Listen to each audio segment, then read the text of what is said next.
তো ফ্রেন্ডস দেখো, মাম্মাম গেছিল পুজোতে, সেজন্য ঘুষ নিয়ে আসতে হয়েছে মাম্মাকে। সেটা হচ্ছে লাড্ডু। কে খাবে লাড্ডু? কে তুমি লাড্ডু সিং? এটা হচ্ছে ঘুষ। মাম্মা কোথাও গেলে লাড্ডু নিয়ে আসতে হয় সঙ্গে করে।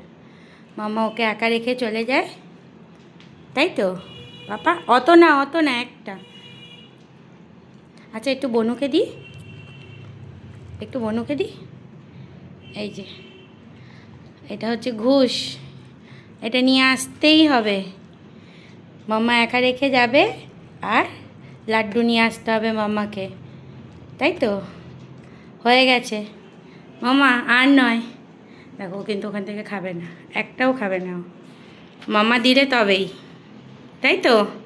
হয়েছে তো? খুশি মাম্মা? খুশি? চলো আর খায় না, আবার পরে।